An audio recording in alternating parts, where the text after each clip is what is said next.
Bom dia, hoje é 18 de janeiro, eu sou Ana Carolina Zitlag e esse é o Ouvindo um Podcast da Bloomberg Linha. Aqui eu te conto as principais notícias de economia e de negócios do Brasil e do mundo.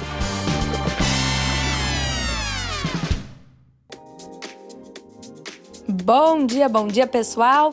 Quinta-feira começando e vamos direto às notícias porque hoje temos bastante coisa interessante aqui para ser comentada no podcast. Vamos começar falando sobre como a CEO da Nasdaq disse que mais de 80 empresas estão preparadas para IPOs em 2024 lá nos Estados Unidos.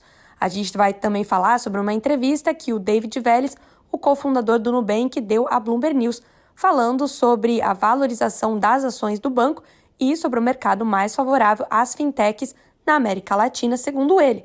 E, por fim, vamos falar sobre a previsão do Bank of America, uma entrevista que eles fazem anualmente com mensalmente com gestores que estão vendo agora o Ibovespa aos 140 mil pontos em dezembro.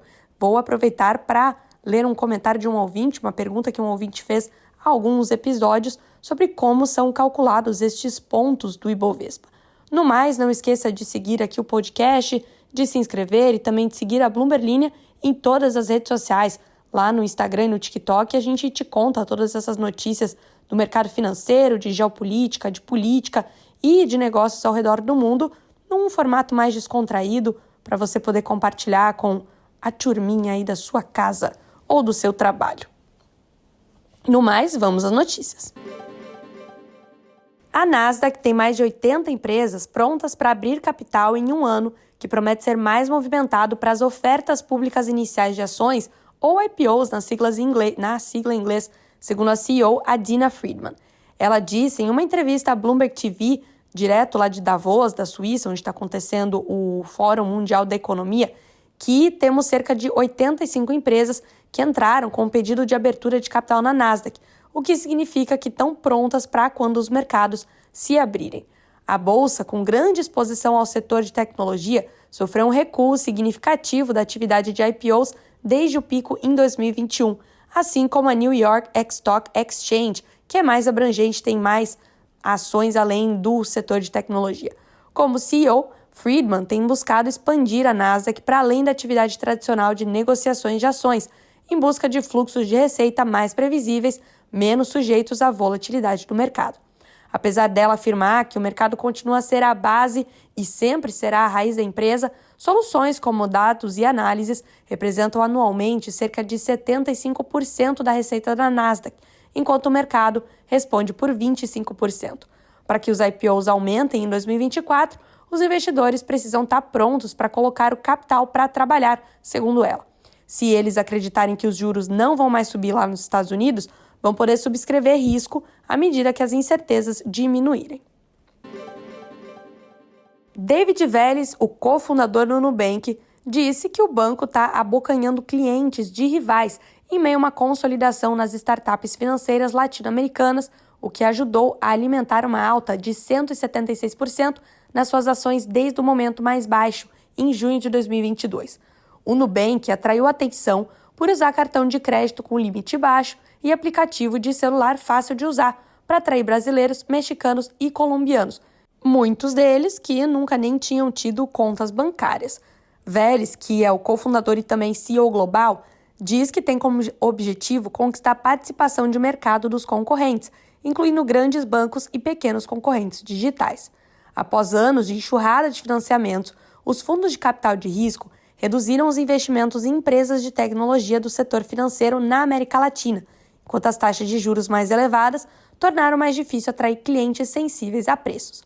O Nubank abriu capital antes de outras fintechs, em dezembro de 2021, acumulou clientes mais rapidamente e agora tem o que precisa para prosperar, enquanto outros têm mais dificuldades, segundo ele em uma entrevista à Bloomberg News na sede do Nubank em São Paulo. Investidores correram para comprar as ações da empresa desde que elas atingiram o seu nível mais baixo, alimentando uma recuperação que empurrou o valor de mercado da fintech para níveis acima do seu IPO e ampliando a fortuna de Vélez de 3,9 bilhões de dólares para 9,2 bilhões de dólares, de acordo com o Bloomberg Billionaires Index. O Nubank dobrou o número de clientes para 90 milhões desde que abriu capital. O sucesso desbancou os céticos que duvidavam que o banco digital e emissor de cartões de crédito, poderia se comparar aos grandes bancos que dominam a América Latina. Os gestores estão mais otimistas com o desempenho do Ibovespa e com a força do real em 2024, segundo uma pesquisa mensal do Bank of America, o famoso BofA para os íntimos. Essa pesquisa é feita com alocadores de recursos da América Latina e foi divulgada aos investidores na última terça-feira. Em um cenário de continuidade da flexibilização monetária, o percentual de renda variável da Bolsa Brasileira, negociado acima dos 140 mil pontos ao fim de 2024, subiu de 48% em dezembro para 63% este mês. O patamar implicaria uma valorização, ou um upside, na sigla do mercado, de 8,3% em relação ao fechamento de terça. A Bolsa Brasileira viu um forte rally no fim de 2023, impulsionada pela queda da Selic e perspectivas de início de queda dos juros americanos. O índice chegou a superar os 134 mil pontos em 27 de dezembro, renovando a sua máxima histórica. E agora, respondendo aí a pergunta de um ouvinte que, infelizmente, eu não consegui localizar novamente essa pergunta, então sinta-se abraçado pela resposta, querido ouvinte. Da onde que surgem esses 134 mil pontos, 140 mil pontos? Este número é aleatório? Não, ele não é aleatório. A começar, o Ibovespa é um índice criado pela B3, como se fosse uma carteira teórica que a B3 monta para dizer para o investidor quais são as ações mais interessantes aos olhos dos investidores neste momento, por exemplo. São levados em consideração 3 critérios todos os trimestres, quando a B3 rebalanceia este índice, que pode ter de 70 a 75 ações, dependendo do período. Esses 3 critérios são liquidez, ou seja, o quanto que a ação é negociada, qual que é o interesse dos investidores ali no dia a dia, se ela é bem vendida, se ela não é tão vendida, capitalização da empresa, o tamanho dela e como ela performou nos últimos 12 meses. Cada ponto do Ibovespa equivale a R$1. Então, quando o índice atingir 140 mil pontos, como os gestores entrevistados pelo BofA estão apostando que vai acontecer no final do ano, isso vai querer dizer que essa carteira teórica do Ibovespa, se você quisesse comprá-la, custaria R$140 mil. Deu para entender? Pois muito que bem. E os gestores do BofA não respondem somente sobre a Bolsa, não falam somente sobre suas expectativas para a Bolsa. Eles também falam sobre o mercado de juros. E eles preveem que a taxa básica de juros brasileira, a Selic, deve ficar entre 8,75% e 9% ao ano no final do ciclo de flexibilização monetária, ou seja, ao final do ciclo de cortes de juros pelo Banco Central. O cenário implicaria um corte de 2,75 ponto percentual do atual patamar da Selic, de 11,75% ao ano. Na avaliação de 47% dos gestores consultados pelo BofA, os investidores, pessoas físicas, deverão voltar a investir em ações quando a Selic atingir os 10%, enquanto 33% vem um movimento de rotação da renda fixa para a Bolsa apenas quando os juros caírem a 9% ao ano. E agora eu fiquei com uma enorme dúvida se é BOFA ou BOFA, porque eu já ouvi das duas maneiras. Você, ouvinte, que escolhe, é BOFA ou BOFA? Chegamos então ao final do episódio, um episódio mais rapidinho. Vou ler aqui alguns comentários, lembrando que você sempre pode deixar a sua sugestão, o seu comentário na caixinha do Spotify. Se você por acaso não conseguir acessá-la, você pode me procurar no Instagram, ana.sieds, mandar a sua sugestão, a sua pergunta lá, que a gente sempre tenta encaixar aqui no podcast. E é sempre uma aventura tentar achar os comentários de vocês. Bom, o Alexandre diz que escuta o podcast diariamente e que na retrospectiva dele do ano passado foi top 1 na categoria de podcast. Muito obrigada, Alexandre, pelo seu prestígio. Ele pede mais episódios especiais com todos os membros e também entrevistas com convidados e manda um hello do Amazonas.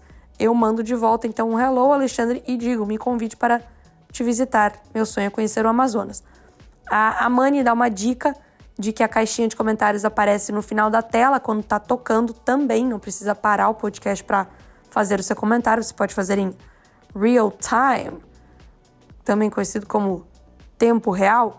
O João diz, isso é a caixa de comentários? Aparentemente sim, João, você a encontrou, parabéns.